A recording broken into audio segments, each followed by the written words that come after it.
Welcome back to the channel. Today we are reacting to the book, What is Black Lives Matter by Lakita Wilson. If this book interests you, there will be a link in the description box below. As always, don't forget to like, share, watch more videos, and subscribe to the channel.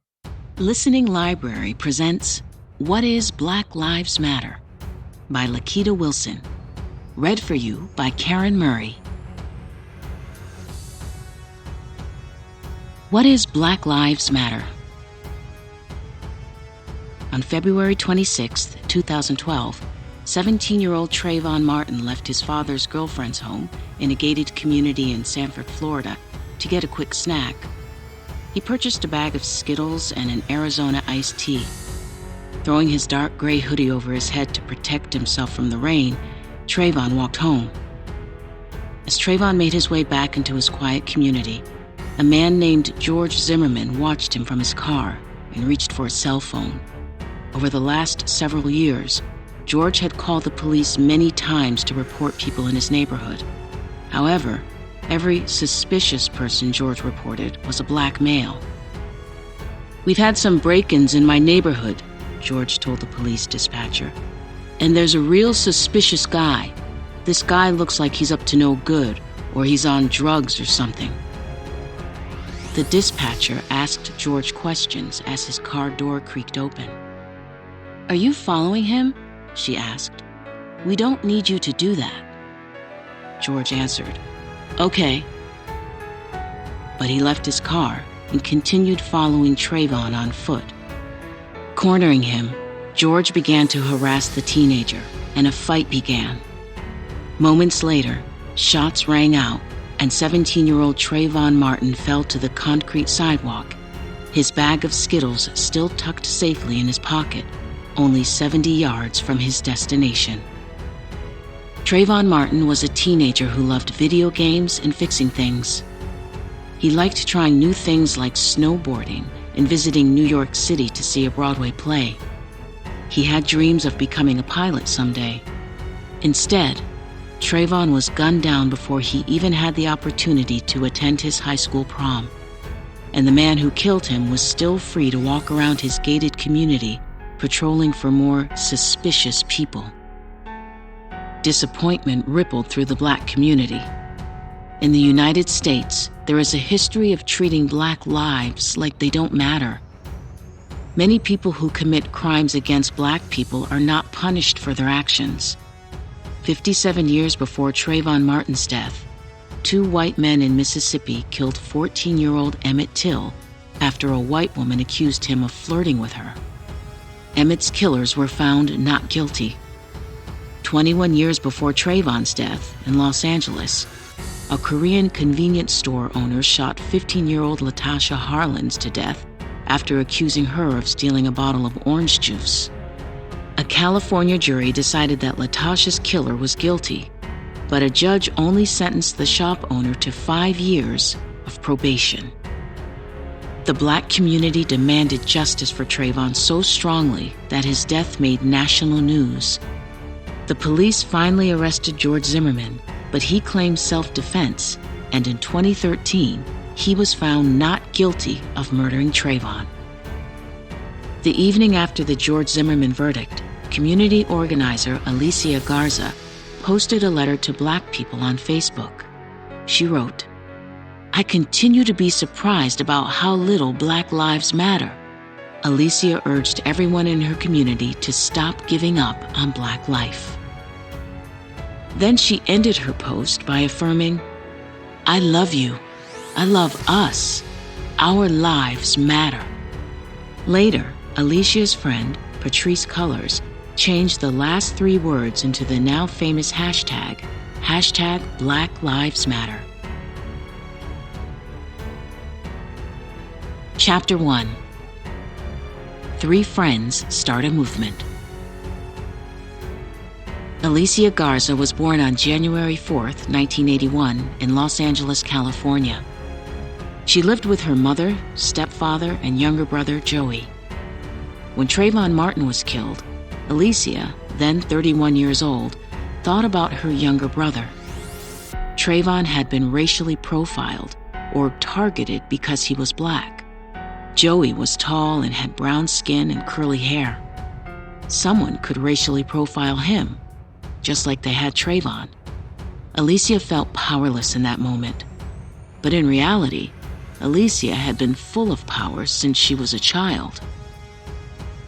Alicia's mother began teaching her self-defense moves in their kitchen late at night when she was young. She told Alicia she didn't have to do anything with anyone if she didn't want to. Alicia's mother had been attacked when she was younger, and she wanted her daughter to understand how to protect herself. When Alicia was 12, she thought a lot about protection. All around the country, adults argued about what teenagers should do with their bodies. Many adults felt like teenagers were too young to make their own health decisions. But Alicia believed teenagers had a right to protect themselves and their bodies.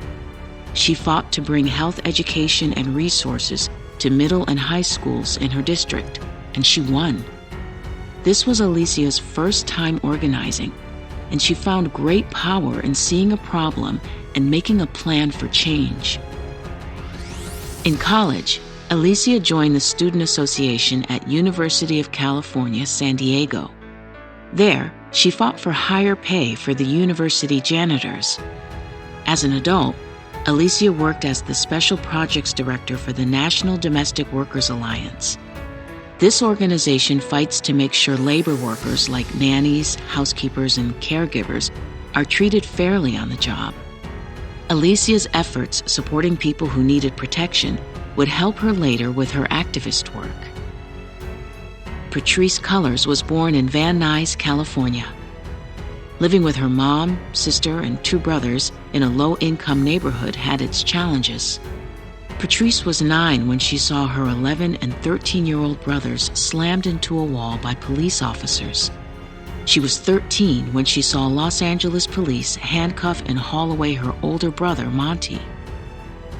The problem was that Monty suffered from schizoaffective disorder, a mental health condition that affects the way a person thinks, feels, and behaves. Instead of helping Monty, police officers often put him in jail. When Patrisse got older, Monty started writing her letters from jail. He explained that he was beaten and forced to drink toilet water by county sheriffs who patrolled the jails. One time in 1999, he was almost killed. Patrisse and her mom wanted to tell someone, but there was no one to turn to. The police, in most cases, were always believed, especially over the word of a poor person with brown skin. By the time she was 12 years old, Patrisse knew she was queer, a word used to describe someone who does not identify as straight or whose gender identity does not fully match the sex, male or female, they were assigned at birth. She was also part of the Jehovah's Witness religion. The elders in her faith community believed being queer was wrong. Patrisse knew she and her family would be shunned by the Jehovah's Witness community if she openly identified as queer. But at age 16, she came out to her family anyway and left home. Young and on her own, Patrisse struggled to survive without much support. This showed her the importance of sticking up for everyone, even if they were poor, queer, or black or brown women. When Patrisse was 17, she joined the Bus Riders Union, a group in Los Angeles that pushed for more funding for the bus system and less money for the city train system.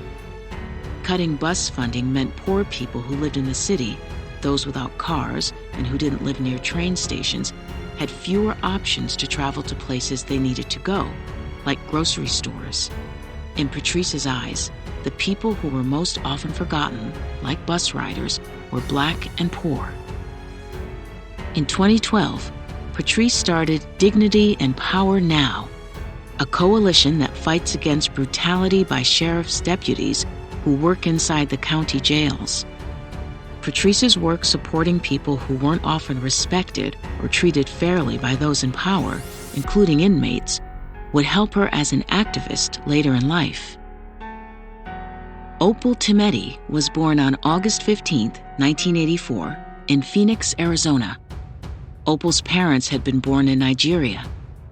They came to the United States to build a new life as immigrants. Life in Phoenix, Arizona, for Opal and her two younger brothers was filled with community spirit. The Tometi family and other Nigerians in Phoenix formed a small community where they learned to stick together and look out for one another. Some of the Nigerians in Opal's community were immigrants, like her parents. Others had been born in the United States, like Opal and her brothers. Either way, everyone supported one another. Once, Opal's uncle was sent to an immigration detention center.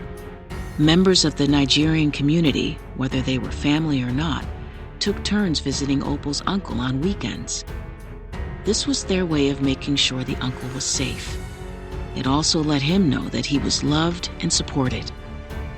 This incident taught young Opal the importance of supporting one another to protect against unfair systems. Opal had even heard of African immigrant men like Amadou Diallo and Mohamed Ba, who were killed by New York City police officers. It didn't seem to matter whether you had been born in this country or not. People with dark skin were being harmed and even killed. Opal believed that every Black person was worthy of respect. She also believed in safety in numbers and in unity. She felt Black immigrants and Black Americans working together to push back against racism could make a bigger difference. As an adult, Opal used her experiences as a Nigerian American to become an immigration activist. Alicia and Patrisse met at an activist meeting as young adults. Later, they met Opal at a leadership training program for Black organizing. The three women kept in touch over social media. The night George Zimmerman was found not guilty of Trayvon Martin's murder, Alicia, Patrisse, and Opal decided to organize a new movement. But the movement wouldn't be an overnight success. The Black Lives Matter movement began with three friends who wanted change. They started small, but placed big importance on working together. Chapter 2. Another Black Life Lost. 2 years after Trayvon Martin's murder, tragedy struck again. On August 9, 2014, 18-year-old Michael Brown and a friend walked down a two-lane street in their Ferguson, Missouri neighborhood. A police officer pulled up in his squad car. The police officer told them to use the sidewalk.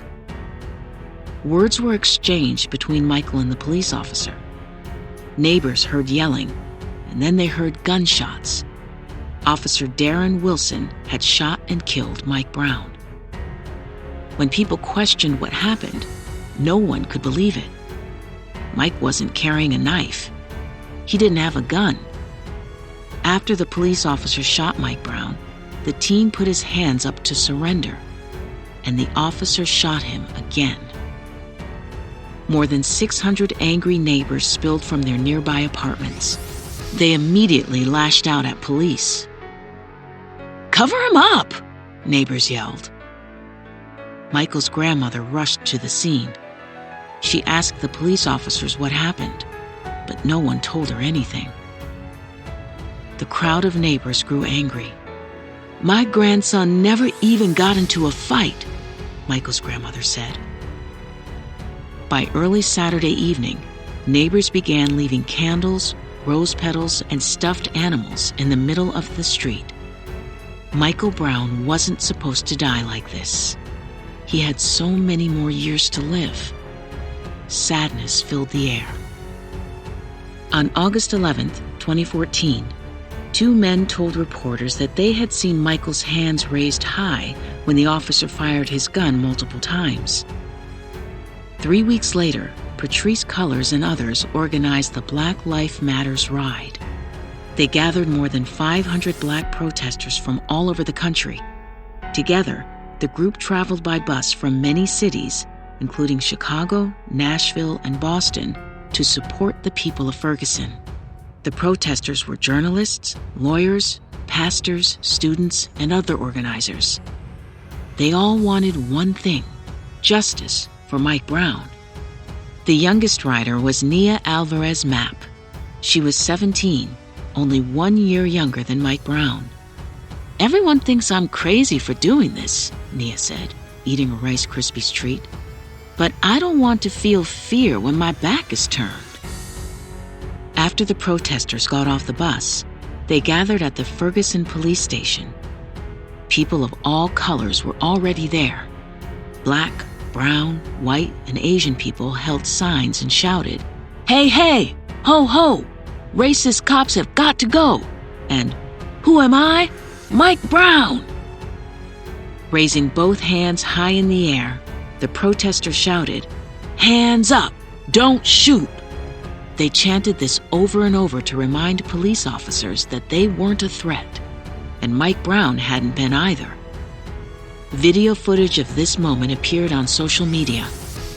People all over the country posted pictures of themselves with their hands raised over the hashtag #HandsUpDon'tShoot. While the protesters chanted, a row of police officers stood silently with their arms crossed. They wore their uniforms and dark sunglasses. Uneasiness lingered in the air. The officers stared at the protesters, hoping they would tire themselves out. The protesters were tired of black people dying in the streets. They refused to rest until they saw change. The Ferguson protests weren't just about Mike Brown. The protesters wanted to let the world know that what had happened to Mike Brown was also happening to black people all over the country. Inspired by the protesting in Ferguson, Black Lives Matter co-founders Alicia Garza, Patrisse Cullors, and Opal Tometi returned home. They began planning ways to make their message reach across the country and all over the world. Chapter 3. All Black Lives Matter. Before traveling to Ferguson, Alicia, Patrisse, and Opal were already making their voices heard. Opal set up the social media accounts. She encouraged Twitter users to share stories explaining why Black Lives mattered. Alicia made protest signs and put them in the window of a local shoe shop. Patrisse marched down Rodeo Drive in Beverly Hills with a banner that read #BlackLivesMatter. She encouraged the customers shopping and having lunch to take a moment of silence to remember the Black lives lost to police brutality. And after returning home from the Black Lives Matters ride, the three friends worked on growing their movement. Years ago, becoming an activist meant you had to be a respected member of your community, and you were most likely male. But Alicia, Patrisse, and Opal decided the Black Lives Matter movement would be open to all. They sent the message, "Come as you are," to their followers on social media. That meant everyone was invited, no matter their gender, sexual orientation, religion, age, race, style of dress, or way of talking. They made sure to post photos of activists dressed in everyday clothes and in work uniforms to support the idea that anyone can and should be a part of the people's movement. Next, Patrisse helped organize 27 local Black Lives Matter chapters, 26 in the United States and 1 in Toronto, Canada. Alicia and Opal traveled to help support the new local chapters. By establishing local leaders to manage these chapters, the three founders were able to work on creating a strong mission statement for the Black Lives Matter movement. The founders worried history would forget about Black women and queer and trans people when discussing the Black Lives Matter movement in the future. They were also concerned that the movement might only be associated with tragedy and sadness, so they created 4 key points that focused on Black justice and Black value. Their first and second key points included Black lives that had been previously ignored or mistreated in the Black community. This included women, queer and trans people, undocumented immigrants, and people with criminal records. The third key point planned to make sure that Black lives were no longer the targets of harm. The last key point focused on Black joy and Black contributions to society. Online, Opal kept the hashtag Black Lives Matter hashtag going by asking people to share personal stories. However, as the hashtag went viral on social media, some people began pushing back against the organization. They claimed the Black Lives Matter movement excluded other groups. Other hashtags popped up. Hashtag Blue Lives Matter supported police officers. Hashtag All Lives Matter felt activists should focus on supporting all races. However, people who used those hashtags rarely focused on Black justice. Instead, they focused on feeling left out. Hashtag Black Lives Matter didn't mean that Black people didn't care about other races. Activists were simply calling attention to the fact that in the United States and around the world, people had forgotten that Black lives mattered too. The Black Lives Matter movement made it their mission to help the world remember. Chapter 4. The Turning Point.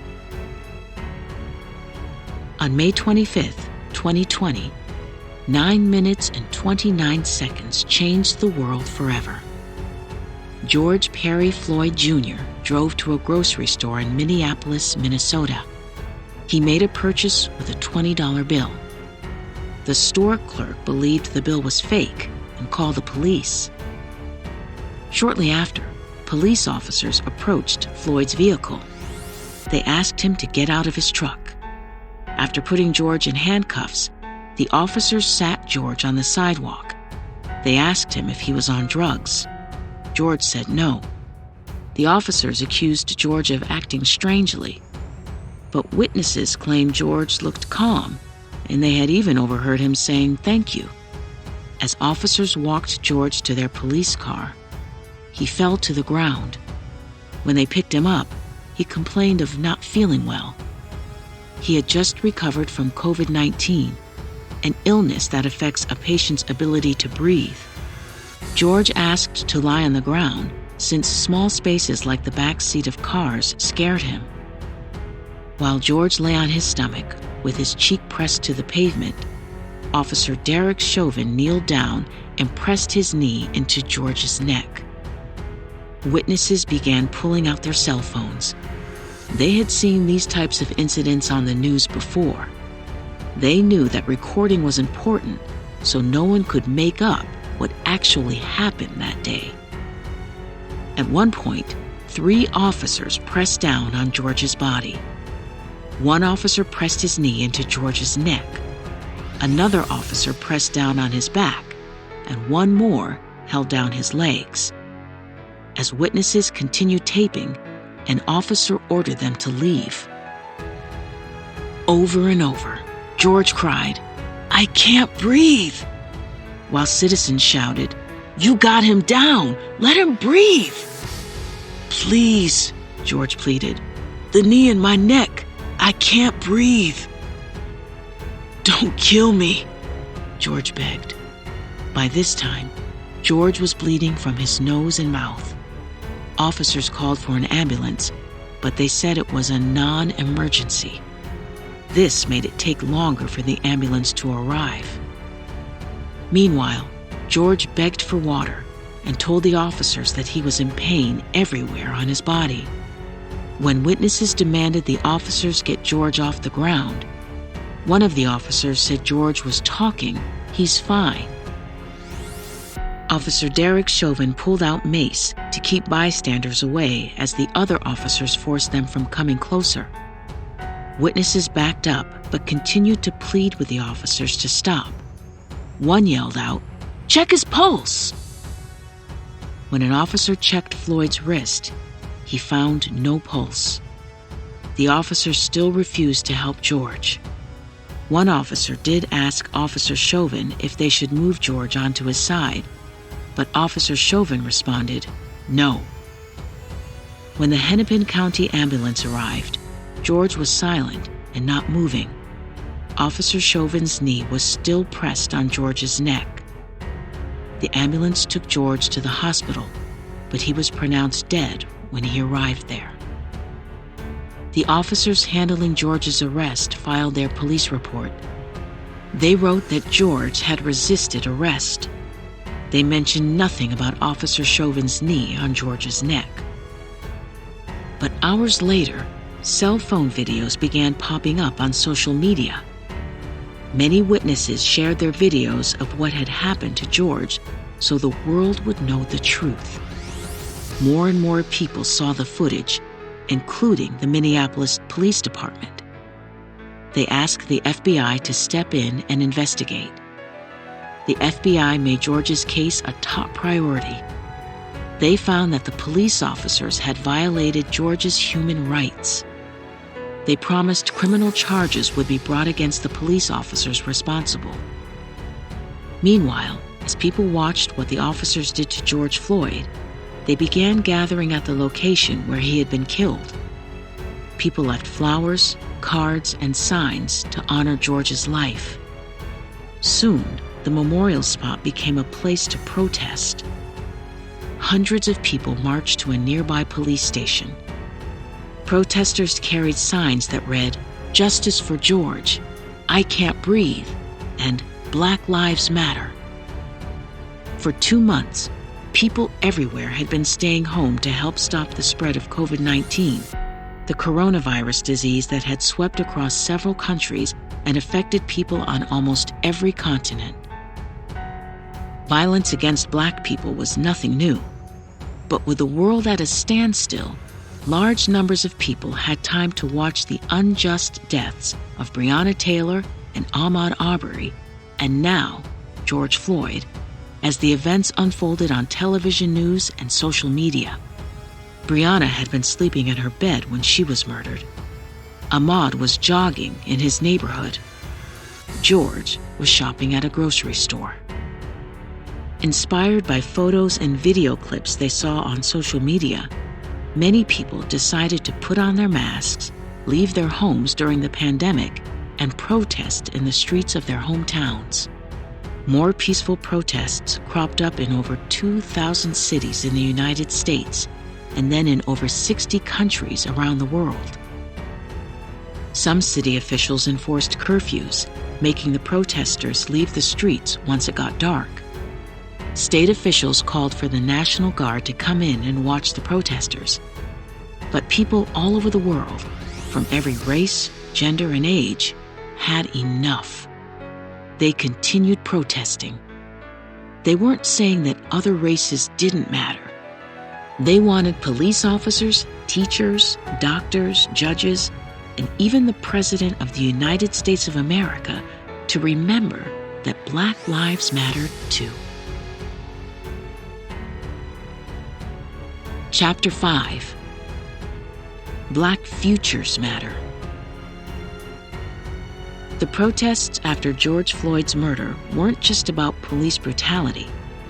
What happened to George Floyd on that terrible day started a larger conversation.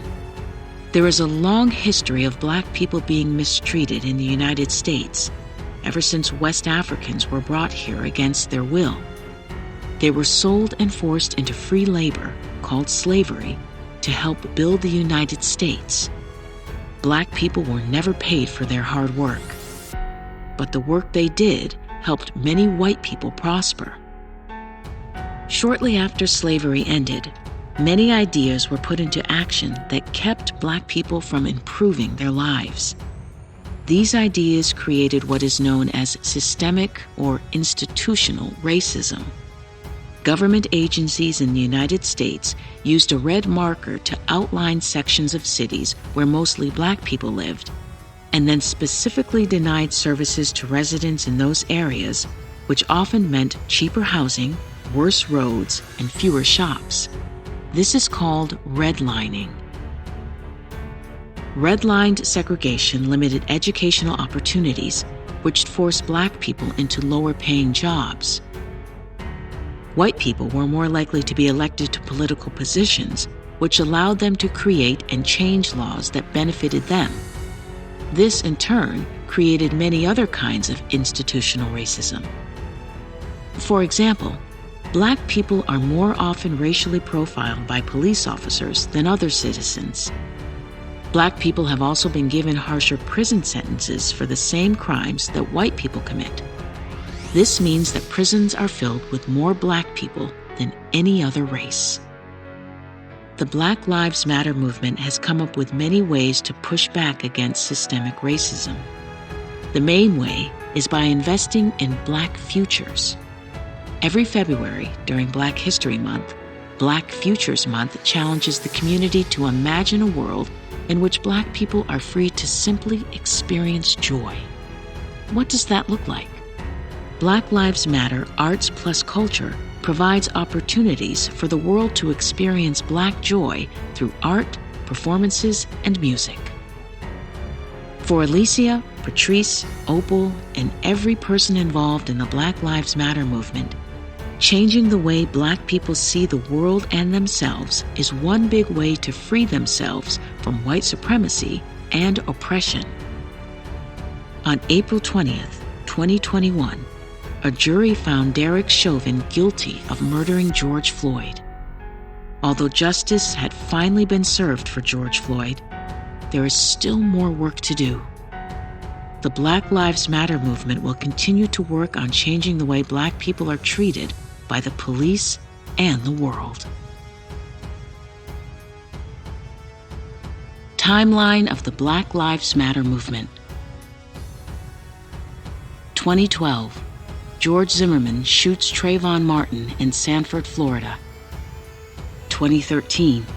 George Zimmerman is acquitted of the murder of Trayvon Martin.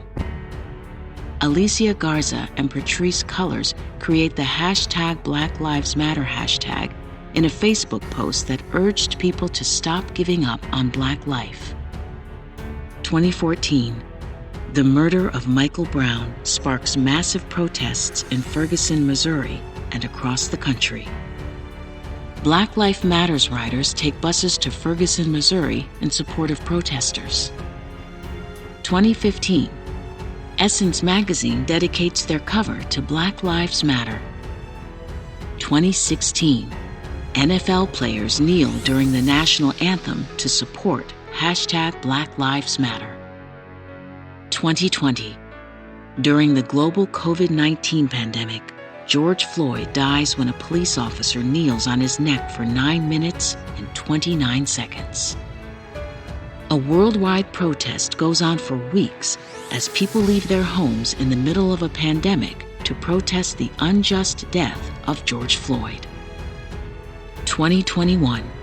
Officer Derek Chauvin is tried and found guilty of murdering George Floyd. Timeline of the world. 2012. Barack Obama is re-elected for a second term as the President of the United States of America. Summer Olympics take place in London, England. 2013.